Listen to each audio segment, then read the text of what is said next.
It has been said that during the approach of Columbus's ships to the New World, the Native Americans could not see them even though they were looking straight at them because they were not a part of their visual dictionary. They were too foreign, too alien for their worldview to incorporate, and so they quite simply did not see them. Now, I would dismiss this as just a myth, excepting for the fact that I see it happening every day on a global scale. 2008, I was driving up the 5 North at 80 miles an hour when this triangular craft flew in from an adjacent field. It matched the speed of my car by hovering above it and flashing me with a beam of light, rotating around itself in absolute silence, and flew back to the field from whence it came. I served in the Israeli Air Force intelligence, and I know perfectly well what a helicopter and an airplane look like. And this was neither. And I was also shocked to discover that this type of craft is in fact a common one that many people around the world take pictures of. And so I believe that it was presented to me by the pilots of this craft that we are not alone. And my question was, if it's so easy for them to do it, why don't they do it for everyone? And after all of my research, my conclusion is the following thesis. We are not alone in the universe. There are many advanced ET civilizations. The reason they don't show up en masse with indisputable proof is that they do not want to overwhelm us. They can and do give hard, indisputable proof when they choose to. And in order to increase public awareness and receptiveness to their existence, they display soft, disputable evidence on a global scale. So let's see one example of hard, indisputable proof that was presented in CNN.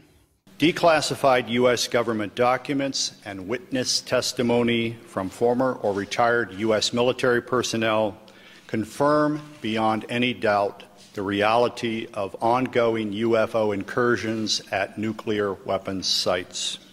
I have personally located and interviewed more than 120 of these former or retired military personnel, all of whom report UFO incidents at one or more of the following locations: nuclear missile sites, nuclear weapons storage areas, and nuclear weapons test sites. In March of 1967, I was stationed at Malmstrom Air Force Base, Montana, as a missile launch officer. There was a bright, glowing red object hovering outside the front gate. Weapons started going down, one after the other. They went into a no-go condition, what we call a no-go condition. They were unlaunchable. We lost somewhere between 6 and 8 weapons that morning. And flying down range, we got all 3 stages of powered flight, and as the dummy warhead and the package flew on down range, we were all celebrating the fact that we had seen the thing and accomplished the mission. When I got back to the base with the film the next day, I was called into the office of Major Florence J. Mansman.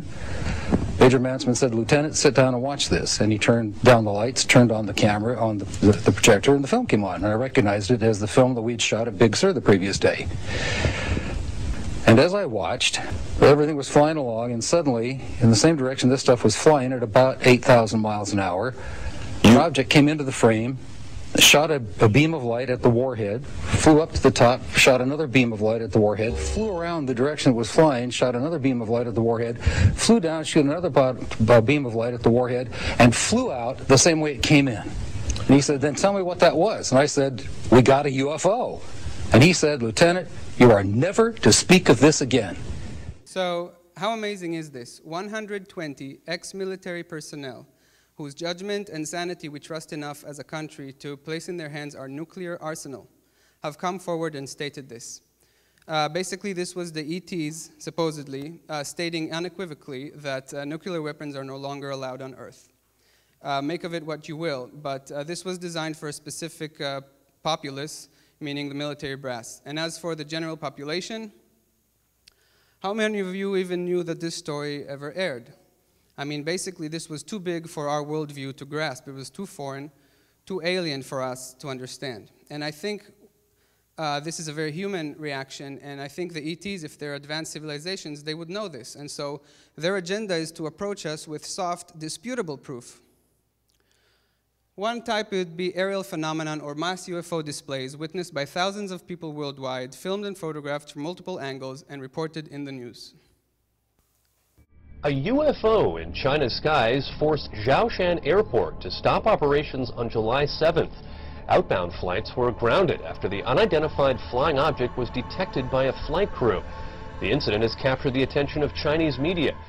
Early yesterday morning, just before dawn, this appeared in the Norwegian sky. A blue light, small at first, growing into a spiral, and then disappearing into what appeared to be a black hole. In the northern community of Trondelag and on a Norwegian military base, cell phones snapped, video cameras rolled, and bloggers got busy.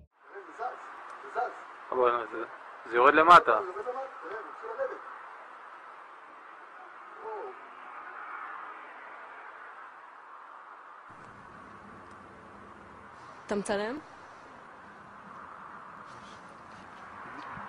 יואו! מה זה?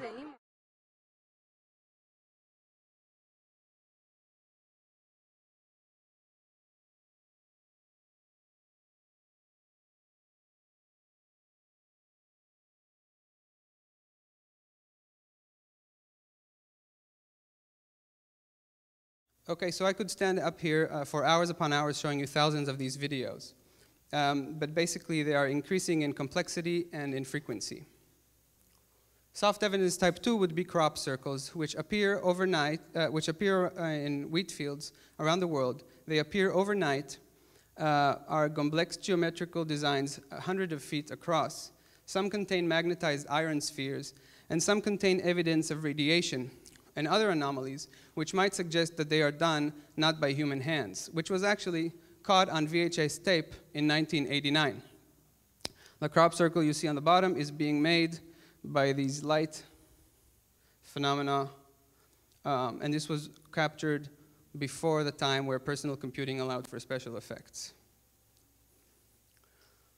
Okay, so can I stand up here and state unequivocally that crop circles are done by ETs? No, but that is part of the beauty of it. The fact that they are not indisputable is what serves very well to an agenda of a graduated introduction, because it allows us to entertain possibilities without having our reality shattered by overbearing proof. But why all this tiptoeing around? Why not just land on the White House lawn and get it over with? Simply because they are responsible and know what a game change it would be to our worldview. And so are our governments. In a recently declassified UK document, it was learned that Churchill ordered a UFO cover-up because he believed it would cause mass panic and would shatter people's religious view. Why would that be the case? Let's look at some of the challenges extraterrestrial would pose for religion. For example, the origins of the human being, and this also includes the scientific paradigm. My name's Clifford Stone. I was Sergeant First Class, United States Army. What I'm referring to here is that I was involved in situations where we actually did recoveries of crashed saucers, for lack of a better term, debris thereof. There were bodies that were involved with some of these crashes, also some were alive. We had cataloged 57 different species. You have individuals that look very much like you and myself that could walk among us and you wouldn't even notice the difference. Various types of what we normally call grays. We didn't call them grays in the military, but you had at least 3 types of the grays. You had some that were much taller than we were. The unique thing that I'd like to point out for the most part is that the entities that we did catalog were in fact humanoid. Now this created a situation where the scientific community was trying to figure out why that would be the case. So the ETs, according to military personnel, ex-military personnel, are all humanoid. That means they're bipedal, 2 arms, a head, and a torso. Why would that be the case? According to some people who claim to be in contact with ETs, and I'm not stating that this is true, we have been genetically engineered by a technologically advanced civilization, which our ancestors knew by the name the Elohim. They enriched the ape genome with the genome of their people, and this is somewhat of a common occurrence, and that's why many civilizations are humanoid.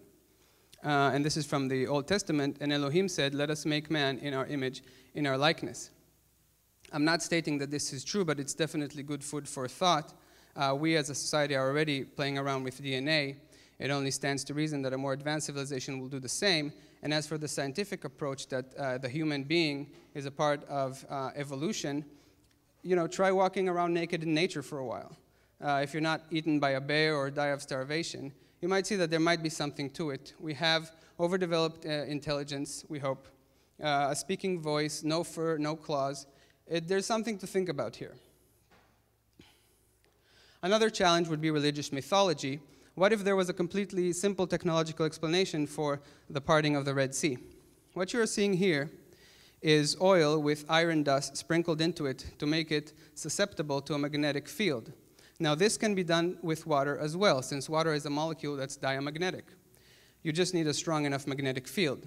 So again, this could be done to water with a strong enough magnetic field. So the question is, what is the more probable explanation? Probability-wise, the technological explanation is always more probable than the divine explanation.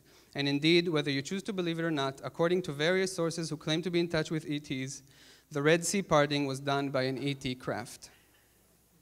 Okay, so